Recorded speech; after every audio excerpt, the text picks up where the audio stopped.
ಇಂದು ನಾನು Hyderabad famous spot idli ಮಾಡ್ತಾ ಇದ್ದೇನೆ. ಇದನ್ನು ತವಾ ಇಡ್ಲಿ ಅಂತ ಕೂಡ ಕರೀತಾರೆ.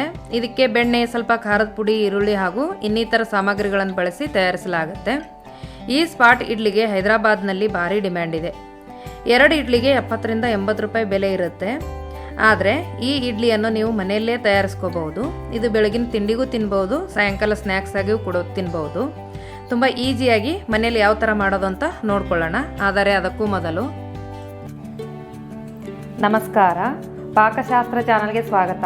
ನಾನು ಸುರೇಖಾ ತಳವಾರ್. ನಮ್ಮ ಚಾನಲ್ಗೆ ಸಬ್ಸ್ಕ್ರೈಬ್ ಮಾಡಿಲ್ಲ ಅಂದರೆ ದಯವಿಟ್ಟು ಸಬ್ಸ್ಕ್ರೈಬ್ ಮಾಡಿ, ಹಾಗೆ ಪಕ್ಕದಲ್ಲಿರೋ ಬೆಲ್ಲೈಕನ್ ಪ್ರೆಸ್ ಮಾಡಿ. ಬೆಲ್ಲೈಕನ್ ಪ್ರೆಸ್ ಮಾಡೋದ್ರಿಂದ ನಮ್ಮ ಹೊಸ ವಿಡಿಯೋಗಳ ನೋಟಿಫಿಕೇಷನ್ ನಿಮಗೆ ಬರುತ್ತೆ. ಮೊದಲಿಗೆ ಇಡ್ಲಿ ಹಿಟ್ಟನ್ನ ರೆಡಿ ಮಾಡ್ಕೊಳ್ಳೋದಕ್ಕೆ 1 ಬೌಲಷ್ಟು ಇಡ್ಲಿ ಅಕ್ಕಿ, ಉದ್ದಿನ ಬೇಳೆ, ಮೆಂತ್ಯ ಕಾಳು ಮತ್ತು ನಾನು ಸಾಬುದಾನಿ ತೊಗೊಂಡಿದ್ದೀನಿ. ನೋಡಿ, ಇದು ಇಡ್ಲಿ ಅಕ್ಕಿ ಸಪ್ರೇಟಾಗಿ ನೆನೆಸ್ಕೋಬೇಕು. ಉದ್ದಿನ ಬೇಳೆ, ಮೆಂತ್ಯ ಕಾಳು, ಸಾಬುದಾನಿ ಇದನ್ನು ಸಪ್ರೇಟಾಗಿ ನೆನೆಸ್ಕೋಬೇಕು. ಇದು 6 ರಿಂದ 8 ಗಂಟೆವರೆಗೂ ನೆನೆಸ್ಕೋಬೇಕಾಗತ್ತೆ. ನೋಡಿ, ಇದನ್ನು ನೀಟಾಗಿ ತೊಳೆದು 2 ರಿಂದ 3 ಸಲ ತೊಳ್ಕೊಬೇಕು. ತೊಳೆದಾದ್ಮೇಲೆ ಇದಕ್ಕೆ ನೀರು ಹಾಕಿಬಿಟ್ಟು ಒಂದು 6 ರಿಂದ 8 ತಾಸು ನೆನೆಸಿಡ್ಬೇಕು. ನಾನು ಬೆಳಗ್ಗೆನೇ ನೆನೆಸಿಟ್ಟಿದ್ದೀನಿ. ಇದು ಸಾಯಂಕಾಲ ರುಬ್ಕೋಬೇಕು. ನೋಡಿ, ಈಗ ಸಾಯಂಕಾಲ ಆಗಿದೆ. ಈಗ ನಾನು ಅವಲಕ್ಕಿ ಕೂಡ ನೆನೆಸಿದ್ದೀನಿ. ಇದೊಂದು ಅರ್ಧ ಗಂಟೆ ನೆನೆಸ್ಕೊಂಡಿದ್ದೀನಿ. ಮೊದಲಿಗೆ ನಾವು ಅಕ್ಕಿನ ಸಪ್ರೇಟಾಗಿ ರುಬ್ಕೋಬೇಕು. ಸ್ವಲ್ಪ ಇದು ರವೆ ಥರ ರುಬ್ಕೋಬೇಕು, ಅಂದ್ರೇ ಇಡ್ಲಿಗೆ ಚೆನ್ನಾಗಿರುತ್ತೆ. ನೋಡಿ, ಈಗ ನಾನು ಮೆಂತ್ಯಕಾಳು ಮತ್ತು ಉದ್ದಿನಬೇಳೆ ಎಲ್ಲ ನೆನೆಸಿಟ್ಟಿದ್ನಲ್ಲ, ಸಾಬುದಾನಿ, ಇದನ್ನು ಸಪ್ರೇಟಾಗಿ ರುಬ್ಕೋಬೇಕು. ಇದು ಸ್ವಲ್ಪ ನೈಸಾಗಿ ರುಬ್ಕೋಬೇಕು. ನೆನೆಸಿರೋ ಅವಲಕ್ಕಿ ಕೂಡ ಇದಕ್ಕೆ ಹಾಕಿ ನಾನು ಇದನ್ನು ನೈಸಾಗಿ ಪೇಸ್ಟ್ ಮಾಡ್ಕೊಂಡಿದ್ದೀನಿ. ನೋಡಿ, ಇದಕ್ಕೆ ಹಾಕಿ ಇದು ಚೆನ್ನಾಗೆಲ್ಲ ಮಿಕ್ಸ್ ಮಾಡಿ ಇಡೀ ರಾತ್ರಿ ಇಡಬೇಕಾಗತ್ತೆ. ನಾನು ಬೆಳಗ್ಗೆನೇ ಅಕ್ಕಿ ನೆನೆಸಿಟ್ಟಿದ್ದೆ. ಇದು ಸಾಯಂಕಾಲ ಇದನ್ನು ರುಬ್ಕೊಂಡ್ಬಿಟ್ಟು ಇದು ರಾತ್ರಿ ಎಲ್ಲ ಮಿಕ್ಸ್ ಮಾಡಿ ಈ ಥರ ಇಡ್ತಾ ಇದ್ದೀನಿ. ನೋಡಿ, ರಾತ್ರಿ ಎಲ್ಲ ಇಟ್ಟಿದ್ದೀನಿ. ಬೆಳಗ್ಗೆ ಅಷ್ಟೊತ್ತಿಗೆ ಚೆನ್ನಾಗಿ ಉಬ್ಬಿದೆ ಹಿಟ್ಟು. ಇದಕ್ಕೆ ಸ್ವಲ್ಪ ಉಪ್ಪು ಹಾಕಿಬಿಟ್ಟು ಇದನ್ನು ಕಲಿಸ್ಕೋಬೇಕು. ನೋಡಿ, ಈಗ ಇಡ್ಲಿಗೆ ಹಿಟ್ಟು ರೆಡಿ ಆಯಿತು. ಇಡ್ಲಿ ಹಿಟ್ಟು, ಟೊಮೆಟೊ ತೊಗೊಂಡಿದ್ದೀನಿ.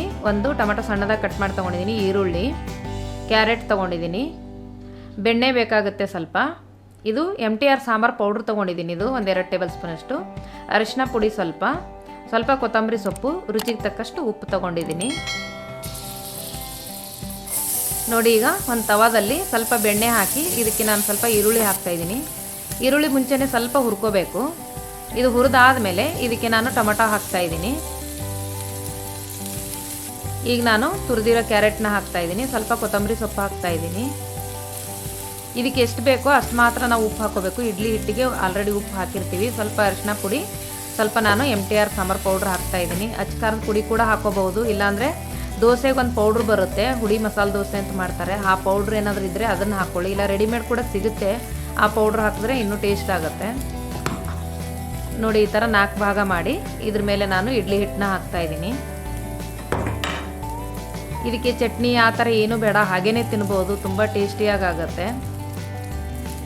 ಸ್ವಲ್ಪ ಹಿಟ್ಟನ್ನ ಗಟ್ಟಿಯಾಗಿ ರುಬ್ಕೋಬೇಕು, ಆವಾಗ ರೌಂಡಾಗಿ ಚೆನ್ನಾಗಿ ಬರುತ್ತೆ. ಇದ್ರ ಮೇಲೆ ಸ್ವಲ್ಪ ನಾನು ಸಾಂಬಾರು ಪೌಡ್ರ್ ಹಾಕ್ತಾಯಿದ್ದೀನಿ. ಸ್ವಲ್ಪ ಕ್ಯಾರೆಟು, ಕೊತ್ತಂಬರಿ ಸೊಪ್ಪು, ಈ ಥರ 2 ಸೈಡ್ ಕೂಡ ನಾವು ಡೆಕೋರೇಷನ್ ಮಾಡ್ಕೋಬಹುದು. ಮೇಲೆ ಮುಚ್ಚಳ ಮುಚ್ಚಿ ಒಂದು 5 ನಿಮಿಷ ಲೋ ಫ್ಲೇಮಲ್ಲಿ ಇಟ್ಕೊಂಡು ಚೆನ್ನಾಗಿ ಇದನ್ನು ಬೇಯಿಸ್ಕೋಬೇಕು. ನೋಡಿ, 2 ಸೈಡು ಇದನ್ನು ಬೇಯಿಸ್ಕೊಂಡು ಮೇಲೆ ಬೆಣ್ಣೆ ಇಟ್ಟರೆ ರುಚಿಕರವಾದ ಹೈದರಾಬಾದಿ ಸ್ಪಾಟ್ ಇಡ್ಲಿ ರೆಡಿ ಆಯಿತು. ನೀವು ಕೂಡ ನಿಮ್ಮ ಮನೇಲಿ ಟ್ರೈ ಮಾಡಿ, ಮಾಡೋದು ಸುಲಭ ಇದೆ. ಈ ವಿಡಿಯೋ ನಿಮಗೆ ಇಷ್ಟವಾದರೆ ಲೈಕ್ ಮಾಡಿ, ಶೇರ್ ಮಾಡಿ, ಸಬ್ಸ್ಕ್ರೈಬ್ ಮಾಡಿ, ಹಾಗೆ ಪಕ್ಕದಲ್ಲಿರೋ ಬೆಲ್ ಐಕನ್ ಪ್ರೆಸ್ ಮಾಡಿ. ಧನ್ಯವಾದಗಳು.